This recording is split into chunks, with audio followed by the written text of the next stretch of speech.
Poor girl dressed to ruin a blind date. Unaware, the cold millionaire CEO saw her by the restroom and fell for her. They called her a disgrace before they even heard her speak. Kicked her out into a snowstorm with nothing but a duffel bag, a baby inside her, and a coffee can full of dreams. And she should have broken. But she didn't. Olivia. Because one woman's love can be louder than shame. And 15 years later, the world would watch as the girl they discarded raised a son who would save lives. All because she never let go of the dream they told her was worthless. It was a Tuesday night, and the kitchen smelled like pot roast and polished floors. The thermostat ticked a few degrees too high, and the windows were sweating, like the house itself knew something was about to break. Harper Lane sat stiffly at the dinner table, fingers tight around a glass of water, heart thudding like a trapped bird. Across from her, her father leafed through the newspaper like it was 1997 and not 2010, and her mother was plating peas with mechanical precision, dressed in pearls like every meal was a photo shoot. "Mom." "Dad?" Harper said, barely above a whisper.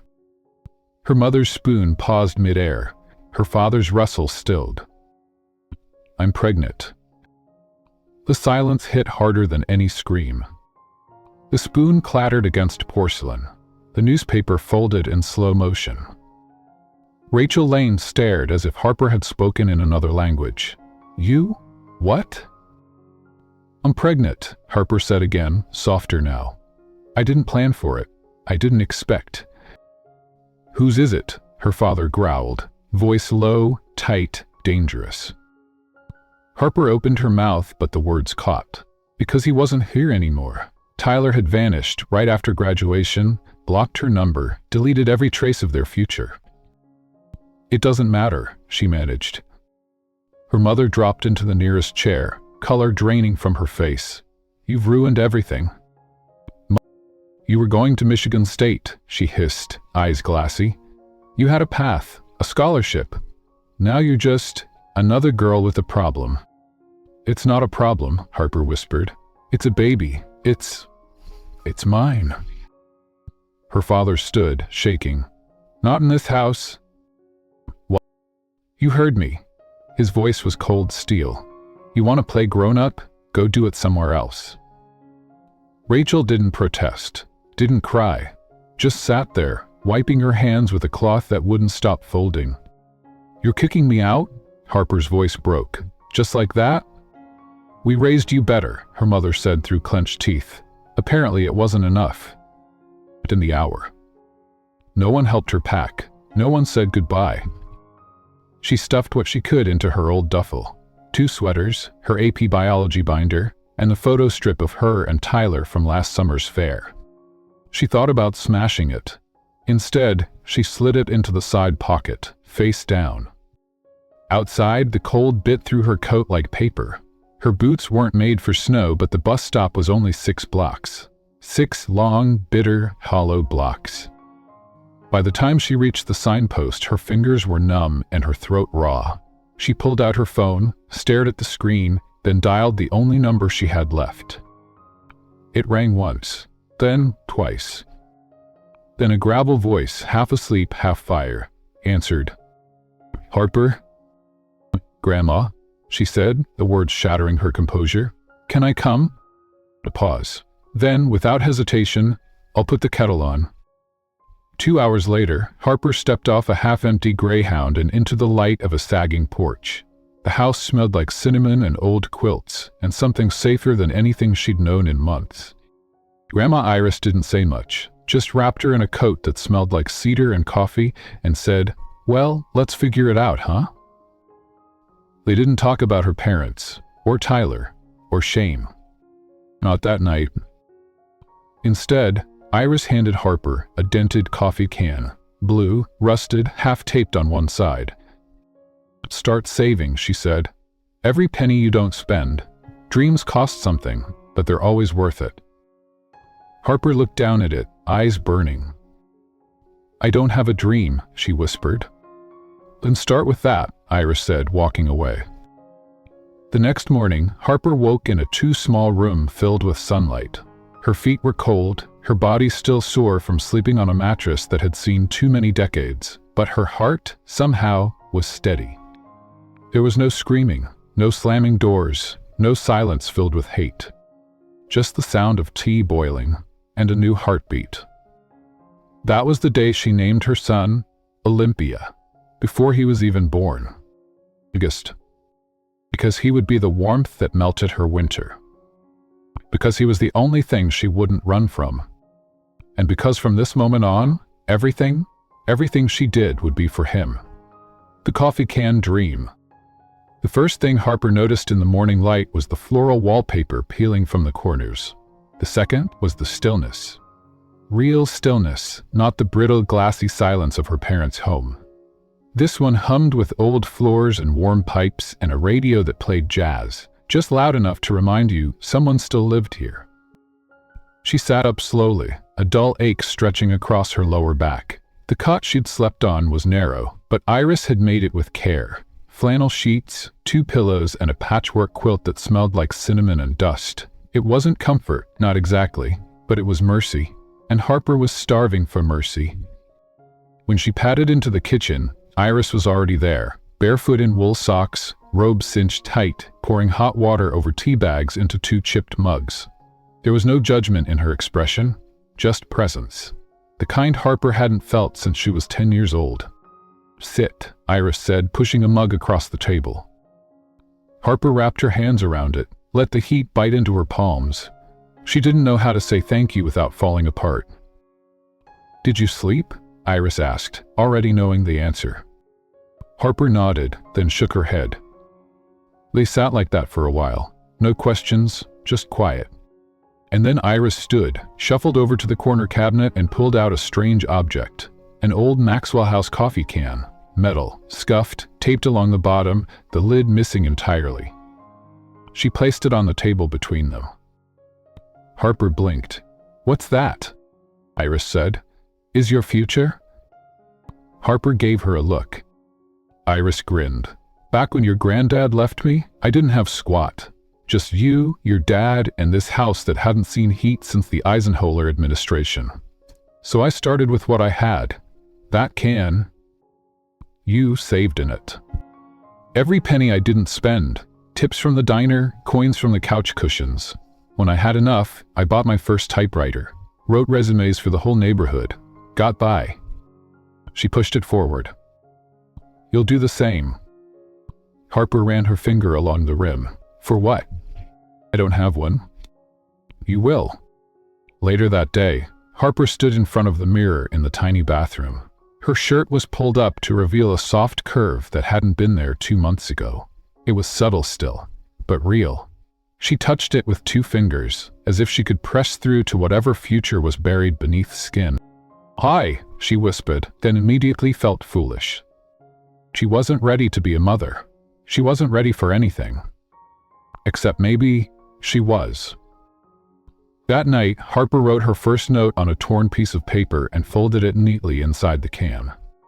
"Dear August, I don't know what kind of world I'm bringing you into, but I swear I'll build you a small, good piece of it, 1 penny at a time." By February, Harper was showing. By March, the girls at the local GED center had started whispering. By April, the coins in the can added up to $37.12. It wasn't much, but it was something that belonged to her, to them. And for the first time since that terrible night, Harper let herself believe something crazy.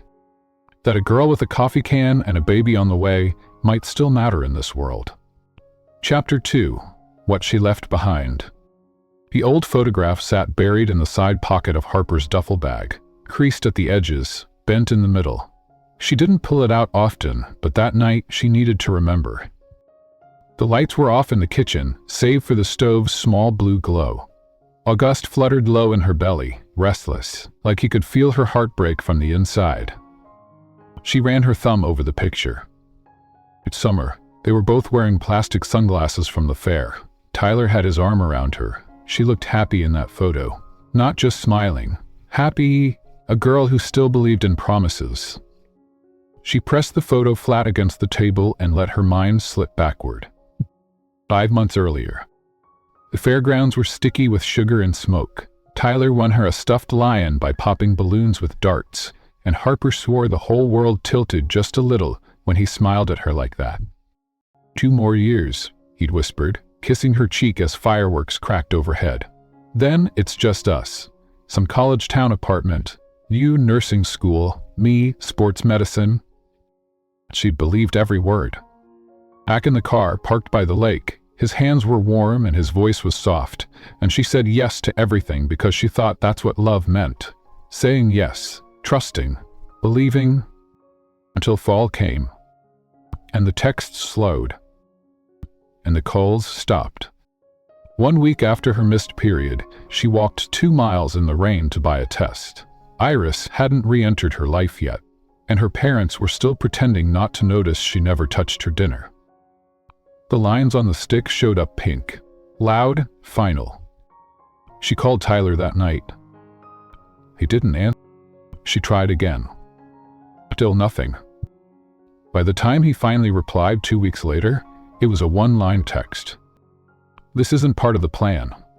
And she never replied. Not when he ghosted. Not when he blocked her. Not when he showed up 3 months later on Instagram, holding hands with someone new. Now, in Iris's kitchen, Harper folded the photo in 2. But then again. But then one last time. She didn't rip it. She just tucked it deep into the coffee can like a scar. Not gone, but no longer out in the open. She gave birth in August. The labor came fast, quicker than Iris expected. 1 minute Harper was helping unload groceries, the next she was doubled over on the tile, gripping the counter, the world spinning. They barely made it to the hospital. Iris kept one hand on Harper's shoulder the whole time, whispering things that weren't really words, but still mattered. Things like, "I've got you, baby," and "breathe with me." There was no boyfriend in the waiting room. No mother pacing in the hallway. Just the hum of fluorescent lights, and Iris holding Harper's hand like she could anchor her through pain. August came into the world with a cry that felt like a sunrise. He was tiny, red, soft. And when the nurse placed him on her chest, Harper looked down and didn't see a mistake. So after they met again, he blinked up at her, wrinkled and squinting. Hi, she whispered. I'm the girl who stayed. Arrive and took a picture.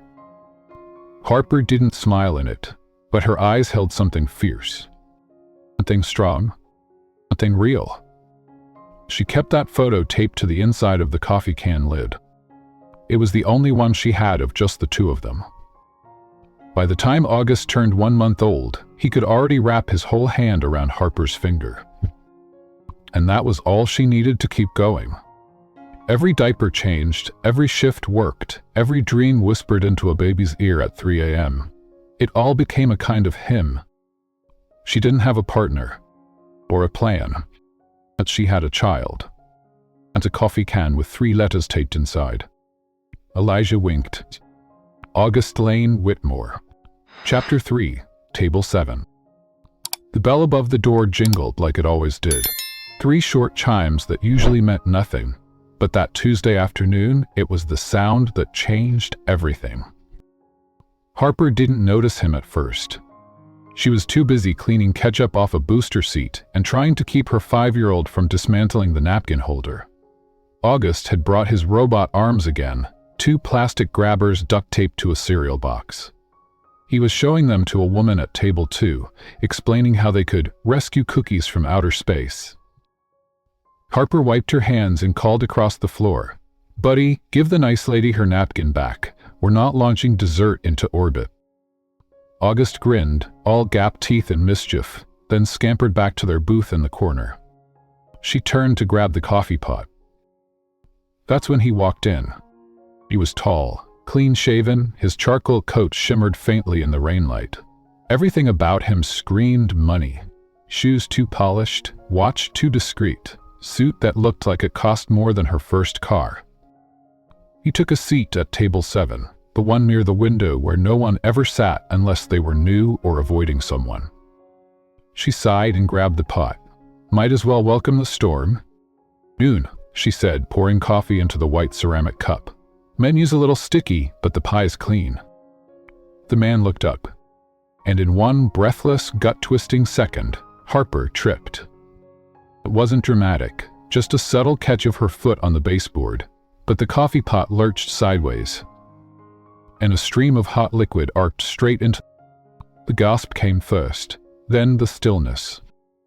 Olivia Mahoney breathed, I'm so sorry, sir. Are you okay? He flinched slightly, brushed at his suit. His voice was low and clipped. Well, that's unfortunate. I'll get napkins. She grabbed a stack from the counter and rushed back, pressing them into his hands like they might undo the horror she'd just unleashed. You got burned? She asked, heart in her throat. My ego? He said dryly.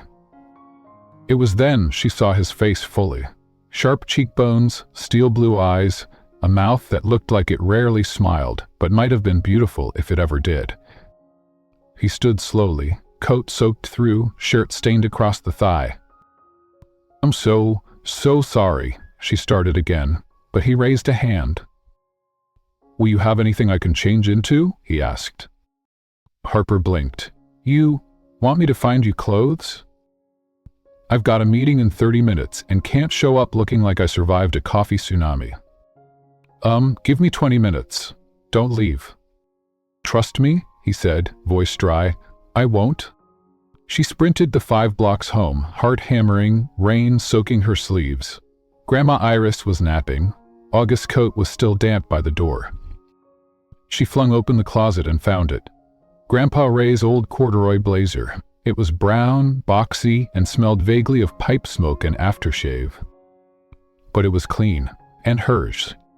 She shoved it into a tote bag and ran all the way back. At the diner, the man was still sitting. His hair was slightly wet now, jacket folded over the chair. He looked up when she approached. It's not designer, she said, panting, but it has character. He opened the bag, lifted the corduroy like it was a relic, then let out the most unexpected thing. The laugh. Deep, genuine, cracking through the icy exterior like the first break in winter. Harper stared. You okay? She asked. He shrugged the blazer on. It fit better than it should have. Vintage, he said, smoothing the sleeves. It works. Harper exhaled. Well, at least your dignity is dry. She turned to walk away. Wait, he said. What's your name? Harper. I'm Lance. Lance Whitmore. She froze mid-step. She knew that name. Whitmore. As in Whitmore Development? As in the company buying up half the block, including Rosie's diner. Her stomach sank. He didn't recognize her. Didn't know the girl who'd shown up at the city council meeting 3 weeks ago, voice shaking, talking about community roots while his lawyers rolled their eyes. But she knew him. And suddenly the coffee spill felt like fate sharpening its blade. Well, Mr. Whitmore, she said, composing herself, enjoy the jacket. She didn't smile. She didn't need to. She just walked away, heart pounding, August waving from their booth like a king on a throne of syrup packet. Later that night, Harper emptied the register tips into the coffee can. $11.43. She folded a fresh note. Because today, I spilled coffee on a billionaire. I think the universe is messing with me. But maybe it's also opening a door. Chapter 4. The Dealbreaker. The next morning, Rosie's diner buzzed like any other, except Harper knew. The man whose suit she'd baptized in caffeine, he was the reason her job might vanish in weeks. Lance Whitmore. Of all people. Harper poured coffee for table 5, hands steady, smile fake. Her manager, a sweet woman named Deb who wore cat pins on her apron, leaned over and whispered, "Guess who's coming back today?" Harper already knew. She pasted on a smile. Let me guess. Coffee, black, with a side of irony? Hot, black, and a city permit to bulldoze this place. Harper froze. He's part of the acquisition team. Heard they're finalizing the paperwork. The city meets with him at noon. 12. Harper glanced at the clock. 10:15. She didn't finish her shift. By 11:30, she was standing in the back of Grand Rapids City Hall, August in tow, cradling a juice box in his homemade robot hands, watching Lance Whitmore shake hands with men in suits who smelled like expensive soap and steel. They didn't notice her at first. She was just another woman with tired shoes and a child who hummed under his breath. But when the floor opened to community concerns, Harper stepped forward. No notes, no microphone, just her voice and her fury. "I work at Rosie's Diner," she began. "It's been there for 36 years. It's where my grandmother met her husband, where half the town eats after church, and where I earn just enough to raise the boy you see here beside me." Heads turned. Lance looked up. "And now you want to turn it into a parking lot?" she continued. "For what? A wellness center no one asked for?" Murmurs, shifts in chairs. Lance studied her, recognition dawning. He opened his mouth to speak. Harper cut him off. "I spilled coffee on you yesterday," she said evenly. "You probably thought I was a joke." He didn't deny it. She turned to the board. "Jobs like mine don't show up in your spreadsheets, but they matter. Because behind every dish I scrub, there's a boy who dreams of Mars and builds robots out of cereal boxes. And if you tear down Rosie's, you're not just demolishing walls. You're ripping out a history that fed this town." Silence. Her chest heaved. Lance's gaze didn't waver. But something inside him shifted, barely, quietly, like a man who saw a different kind of blueprint for the first time. The meeting closed. Nothing was decided. But everything changed. That night, Harper walked onto Iris's porch just as the sun slid below the horizon, painting the siding gold. August was inside, watching cartoons with a crayon tucked behind his ear. Iris rocked slowly, hands wrapped around a mug of tea. "You went?" she asked. Harper nodded. "I spoke." Iris didn't smile, didn't nod, and she just said, "Good." They sat in the fading light, not needing more, until a black town car rolled up in front of the house. Harper stiffened. The door opened. Lance stepped out. No suit today, just jeans, a navy sweater, and a face that had clearly rehearsed 100 speeches. "I didn't come to threaten or bribe," he said as he reached the steps. "I came to return this."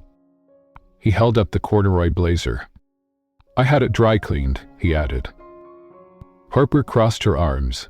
"And?" "I also came to say I canceled the diner acquisition." She blinked. "You what?" "The plan's off. Rosie stays." Iris raised her brows, sipped her tea. Harper stared. "Why?" Lance hesitated, then looked down. "Because you reminded me that not every empty lot needs a rooftop pool. Some places matter because they carry lives inside them." Harper didn't speak. "Also," he added, almost sheepishly, "your son's robot hands, kind of incredible." She blinked, caught off guard. "You said he's building a satellite dish. Next?" Harper said, "Out of coat hangers." Lance smiled, just barely. "Well, that's something."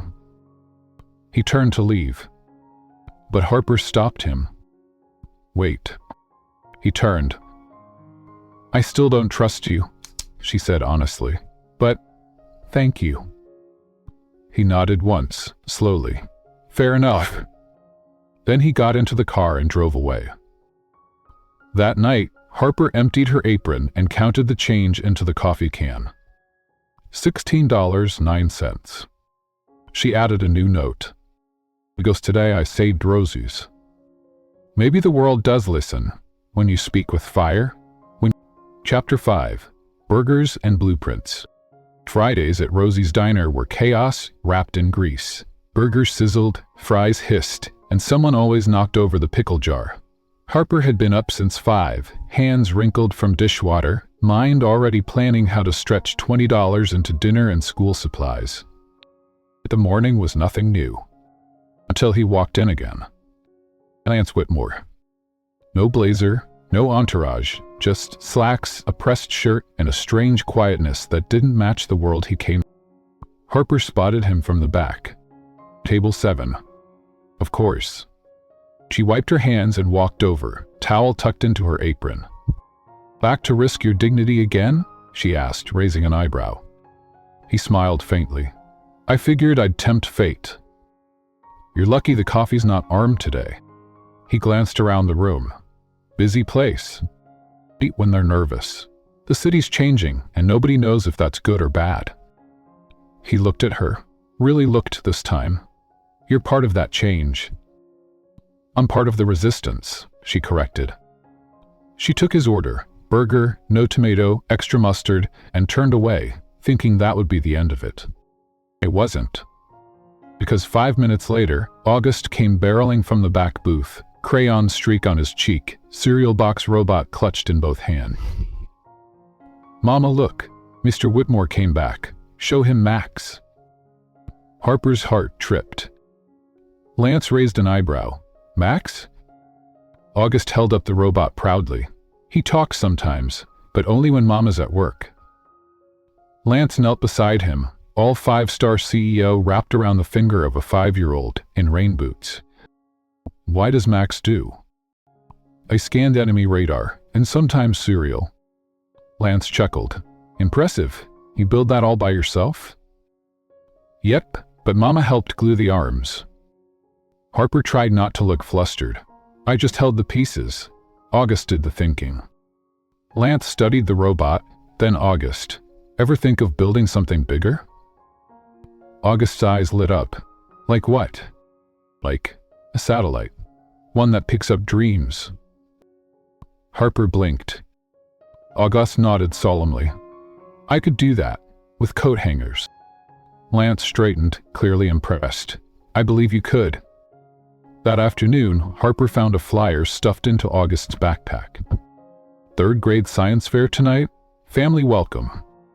Of course, he hadn't told her. He was too used to Harper being too busy, too tired, too stretched between survival and schedules. She knelt beside him. Why didn't you say anything? He looked up, nervous. It's okay if we can't go. She felt something twist in her chest. We're going, she said, even if I have to carry Max in one arm and your juice box in the other. August's grin nearly split his face. They arrived late, slightly breathless, Max's robot arms peeking from a grocery bag. The gym smelled like glue sticks, popcorn, and 3rd grade dreams. Solar systems, vinegar volcanoes, 3 projects about mold.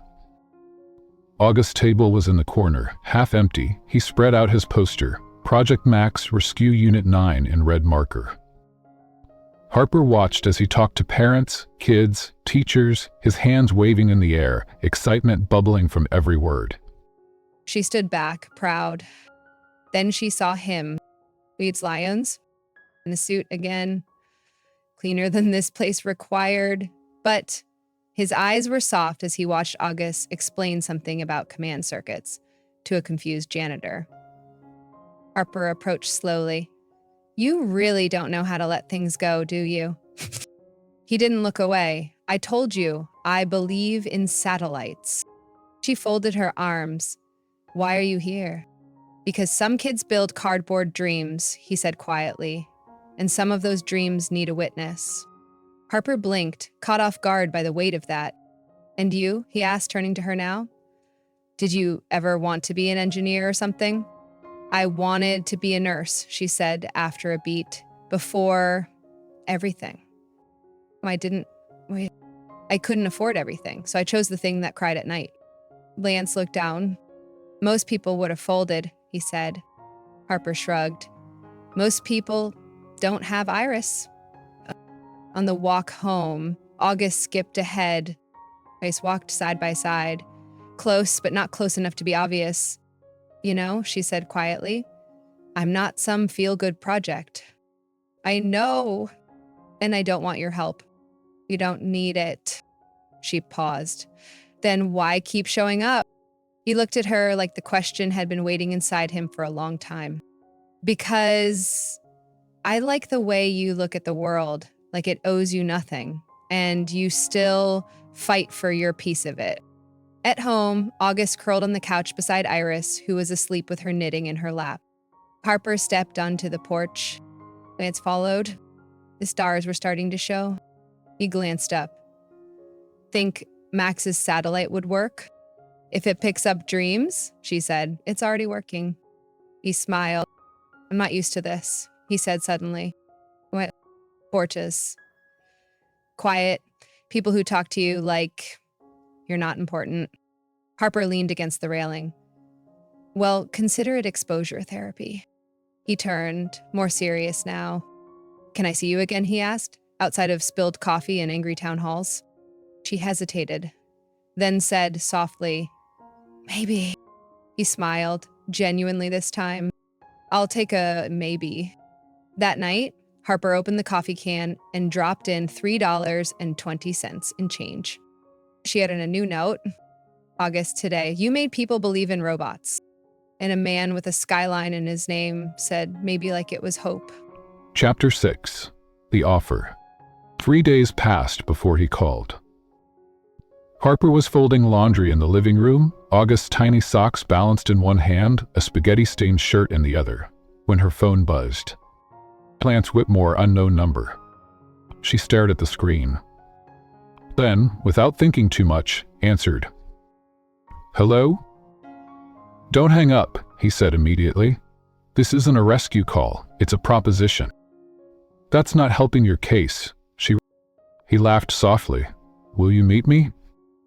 The Whitmore building towered above downtown like it knew it was better than the rest. Glass walls, chrome elevators, silence thick as wealth. Harper had never felt so underdressed in a blouse from Goodwill and shoes with fading laces. The receptionist blinked when she said her name. You're expected, the woman said, then added softly, You're the diner girl. Harper raised her chin. No, I'm Harper. The elevator ride to the top felt like entering another world. When the doors opened, Lance stood waiting, coat off, sleeves rolled, skyline behind him like a painting. He gestured to the conference table. Sit. She didn't. Ola, let's make this quick, she said. I've got a kid who needs lunch and a grandma who hides medicine in her oatmeal. He smiled at that. You really don't waste time. Why? Because people like you already waste enough of mine. That shut him up for a beat. He reached into a leather folder and slid a piece of paper across the table. Harper didn't touch it. What's this? An offer. A real one. I'm not selling rosies. It's not about rosies. She looked up. I want to hire you, Lance said. The room went still. Excuse me? I've been looking for a community liaison for our new innovation grant. Someone who knows the city, understands struggle, and can manage microfunding for kids in low-income schools. She blinked. And you picked me. You're smart, grounded, and every time I talk to you, I feel like I'm seeing the city for the first time. She didn't know whether to be flattered or insulted. What's the salary? She asked. Double what you make at the diner, health care, tuition assistance. That last part hit like a stone dropped in her chest. Tuition? Lance nodded. You said you wanted to be a nurse.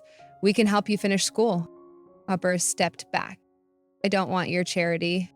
It's not charity, it's investment. In what? In someone who never had a seat at the table until now? She left without signing anything, but her mind didn't stop spinning for hours. That night, she sat on the porch with Iris, watching August build a paper moon base on the steps. Harpered me a job, Harper said suddenly. Iris didn't flinch. You surprised? Oh, at all. What's the catch? Says there isn't one. Image. There always is, Iris muttered. Especially with men in towers. Harper stared into the yard, torn between dignity and survival. I could finally go back to school, she whispered. You could, Iris said. But the question is, do you want the dream with his name on it. The next morning, Harper woke up to August drawing space maps in the kitchen and the coffee can sitting on the counter right where she left it the night before. She opened it. Inside was a new note in crayon with, "Mama, you can do anything, even moon stuff." August. She walked into the Whitmore building that afternoon, heartbeat fierce, eyes clear. Lance looked up from his desk. "I didn't think you'd come." "I'm not taking the job," she said. "Not like this." Surprise flickered in his face. "I'll work for you if the job has nothing to do with who you think I might become. I don't want to be your Cinderella story." Lance leaned back, thoughtful. "What do you want to be?" Harper looked him dead in the eye. "Someone who earns every page of her story." He smiled. "Something warm, something real. Then let's write it together." That night, Harper dropped the largest amount she ever had into the coffee can, $43.00. A new note followed. "August," I said yes, but not because I was rescued. Because I finally saw the map you were drawing me toward. Apologetics 7. August asks a question. It was a Saturday, warm for late April, the kind of afternoon where the air smelled like grass and sunscreen, and every breeze felt like a memory waiting to surface. Harper was stringing up clothes on the backyard line, letting the sun bleach the towels while August hunted dandelions with a mason jar. She didn't see it coming. She didn't hear the question until it was already in the air, hovering between them like a balloon she didn't know how to pop. "Mama," August said, kneeling beside a patch of clover, "how come I don't have a dad?" The clothespin in her hand slipped. Just a little. Just enough to make her stomach twist. She turned slowly. August wasn't looking at her. He was picking at the lid of the jar, watching a beetle crawl across the glass. Harper knelt. "What made you ask that?" He shrugged. "Tommy at school said everyone has one, even if he's far away." She swallowed. "We said maybe mine's in jail." Her breath hitched. She reached for him, steady, careful, like the words might break him if she said them wrong. "Baby, listen to me. You don't have a dad because some people leave. Not because of you, not because of anything you did. Just because they weren't brave enough to stay." August looked up. "Was he mean to you?" "Huh?" Harper hesitated. "We wasn't ready," she said, "and I think that scared him." "Did he love you?" That one stung, the kind of sting that stayed behind the eyes. "I thought he did," she said honestly. "You hate him?" Harper looked at her son, the boy with her eyes and her grit, the boy who deserved better than shadows. "I don't," she whispered, "because if he had stayed, I wouldn't have had you just the way you are." August nodded slowly. Then, after a pause, "Okay, but if he ever comes back, can I punch him?" She laughed, a wet sound, pulled him into her arms. "Only if Grandma Iris lets you." Later that evening, she found herself driving without a destination. August was asleep in the back seat, his robot arms resting beside him like guards. Her hands gripped the wheel a little too tightly. And before she could stop herself, she turned into that neighborhood.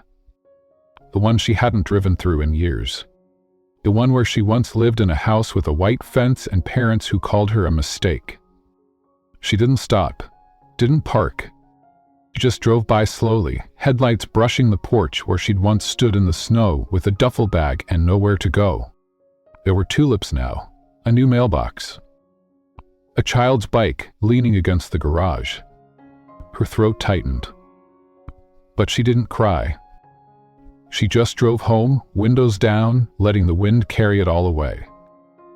Back at Iris's, the porch light was on. She tucked August into his bed, brushed his hair off his forehead and whispered, "You are wanted, always have been." Then she walked outside. Iris was sitting in her rocker, knitting something red and lumpy. Harper sat beside her. "I told him," she said quietly. Iris didn't look up. "Everything?" Enough. The needles clicked softly in the dark. I drove by their house, Harper added. It looked smaller. I always do, Iris murmured. They sat in silence for a while, the night folding gently around them. Then Iris said, "You ever think about what you'd say to them now?" Harper stared into the dark. "I'd say I'm not broken." "Blonde him?" "Ooh." "I'd say, you gave up your daughter, but you lost something bigger. You lost the chance to know the best thing I ever made." That night, Harper took out the coffee can. She added a note, with hands that shook less than they used to. "Lucas, today, you asked me something brave. I couldn't give you the whole truth, but I gave you what mattered. You are not missing anything. You are already whole." Chapter 8. How a Man Shows Up. The invitation came on ivory cardstock. Heavy, embossed, laced with gold trim like a wedding or a lot. Harper found it in her mailbox between a coupon flyer and Iris's medication refill. She turned it over 3 times before believing it was real. "You are cordially invited to the Whitmore Foundation's Civic Futures Gala, 7:00 p.m. downtown Grand Ballroom." At the bottom, in slanted blue ink, a handwritten line. "Wear red. L." Harper stared at it for a long time. Red? She didn't even own red. "I'm not going," she told Iris flatly.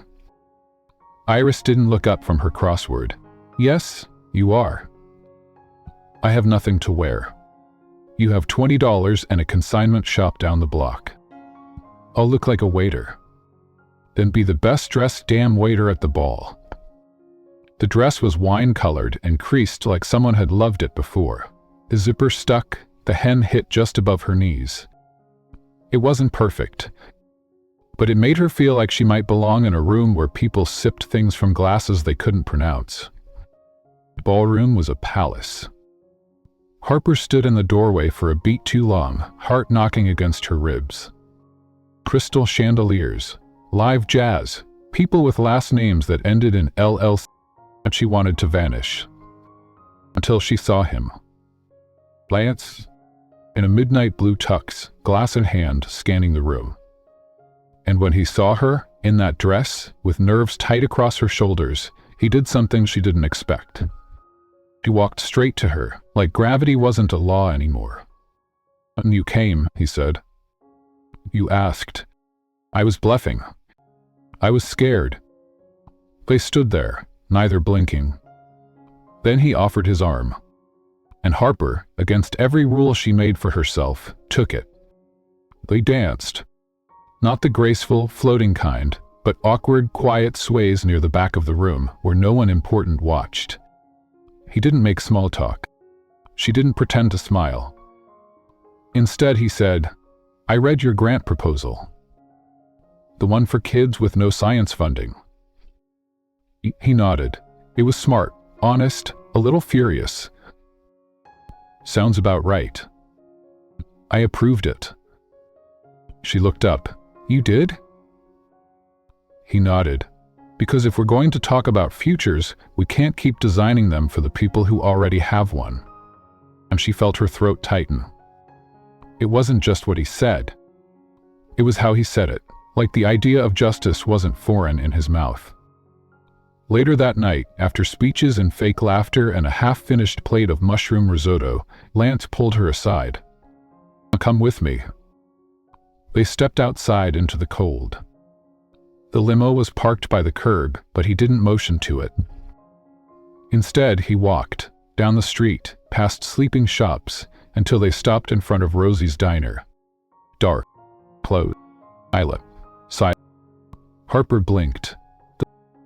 "What are we doing here?" He reached into his coat and pulled out a set of papers. "I bought the property next door," he said. "The city offered it for a parking lot. I declined." She stared. He turned to her. "Because I want to build something with you, not over you." Harper's heart skipped. "I don't understand." "I want Rosie's to stay and expand. Add a community classroom in the back. STEM kits. Weekend tutoring." She blinked. You're I already submitted the paperwork. You'll be listed as co-director. Her voice caught. Why would you do this? Lance took a breath. Because when I was 10, my brother was sick. He loved robots. He built one from paper clips and batteries. And one day, it won a school contest. He said it was the first time he felt seen. Harper stayed still. He died a year later. No one remembered the robot, but I did. He looked at her, eyes softer than they'd ever been. Your son reminds me of him. Tears slipped before she could stop them, and she hated crying in nice dresses. But she didn't move, because this was how a man showed up. Not with roses, not with grand speeches, but with blueprints and space for someone else's dream. When she got home, August was asleep on Iris's lap, still holding a flashlight like he'd fallen asleep trying to build the moon again. Harper kissed his forehead, tucked the blanket under his chin, then walked to the kitchen and opened the coffee can. She slid in the gala invitation, pulled carefully, and then added her note. August tonight, a man danced with me like I wasn't broken. Then he showed me what it means to build with someone, not just for them. You were right. Max's satellite works. It picked up something real. Chapter 9. The Coffee Can Letter. It started with the rain. Not the soft kind. The kind that comes down hard and fast, loud enough to drown thoughts. Iris called it the gutters overflowed. The porch dripped.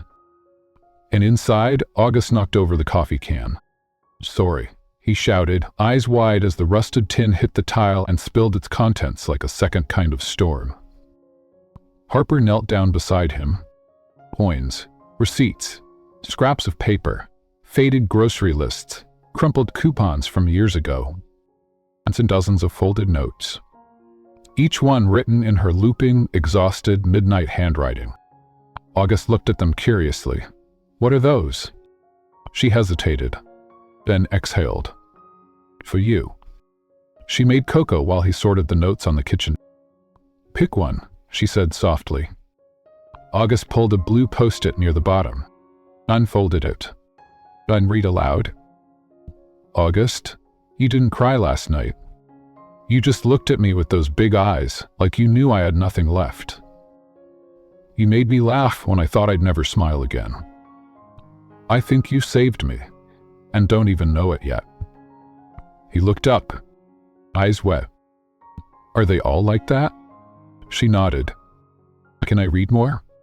And so they read, one by one, until the kitchen smelled like cocoa and old paper and hope, until the floor was covered in fragments of her love, until Harper didn't care that she was crying now, really crying, the kind of cry that says, I'm proud, I made it, and I'd do it again.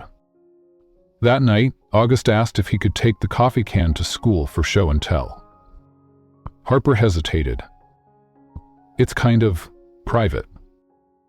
I want people to know, he said, that dreams start small, like Mandam Blinken's eyes. Later that week, Lance dropped by unannounced. He didn't bring flowers. He brought 2 sandwiches and a binder labeled Joint Project Proposal, Rosie's Learning Hub. August greeted him at the door like an old friend. Did you know Mama wrote 100 notes to me in a can? Lance raised an eyebrow. I did not. She says it's where her dreams lived. Lance smiled. That sounds right. Harper appeared, wiping her hands on a dish towel. She looked between them, then said, Do you want to read one? Lance nodded. August ran off, returning with a folded slip. He handed it to Lance like it was holy. Lance unfolded it, cleared his throat. August, I made $8.10 in tips today. It doesn't sound like much, but I paid rent, bought soup, and still saved 2 quarters for your future. That means we're winning, even when it doesn't look like it. He folded it back up slowly, and then looked at Harper. Eyes quiet. Head. You are the strongest person I know, he said. She didn't answer, but she didn't look away, either. That evening, Harper pulled out one last slip of paper, the very first note she'd written, back when the can was still mostly empty. It was brittle now, ink faded, but the words still whispered. Dear August, I don't have much, but I have you. And that's where everything begins. She placed it back inside and closed the lid. The can didn't need to be added to anymore, because some dreams don't just grow, they arrive. Chapter 10, The Proposal That Cost Nothing. The new rosies didn't smell like money. It smelled like cinnamon buns, hope, and something Harper hadn't known she missed: belonging. The grand reopening banner flapped in the breeze, strung between the new solar-lit windows and the community classroom they'd built from scratch. A ribbon of red ran across the front steps, tied at the center like a gift waiting to be unwrapped. Inside, families poured in. Kids ran toward the craft table, parents hovered by the free coffee station.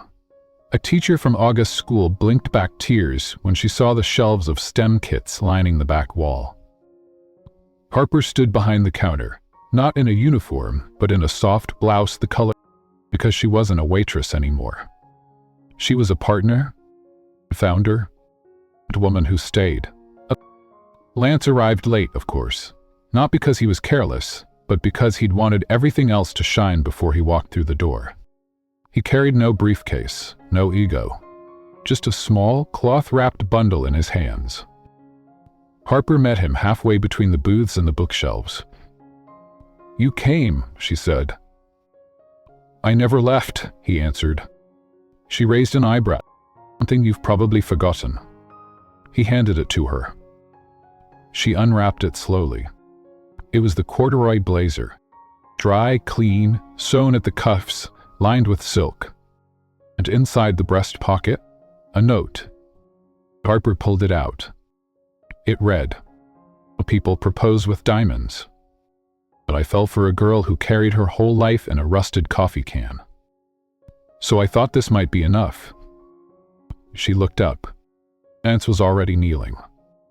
No ring, no cameras, just a man in love with a woman who never gave up. I don't want to rescue you, he said.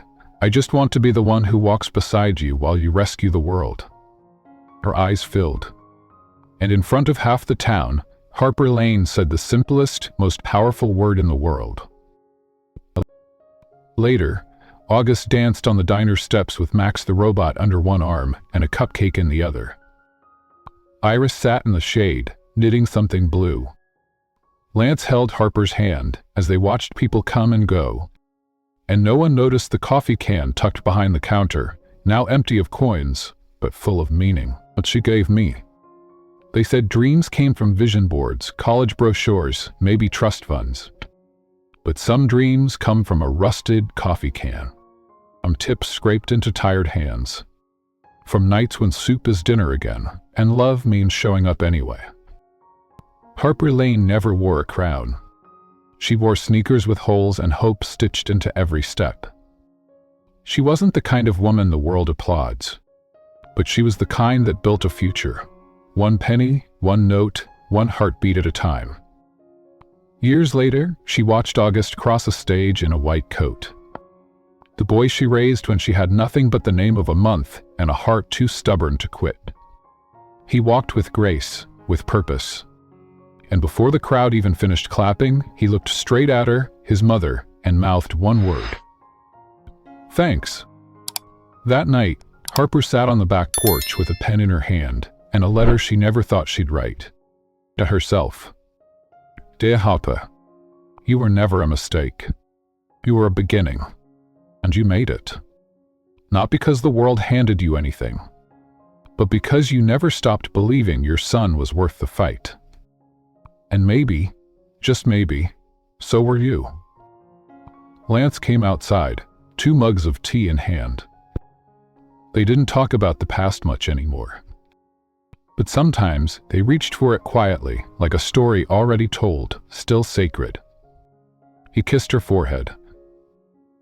And in the silence that followed, Harper smiled and whispered, Tell me again how we got here. Lance smiled. You spilled coffee. I stayed. Some women dream in diamonds, doesn't square footage. But some women dream in coffee cans and courage. And those are the dreams that don't just change lives, they create them. If someone in your life ever fought for you when no one else did, tell them. Leave a message below for the ones who gave you hope when all you had left was faith. Or just tell us. What was your coffee can?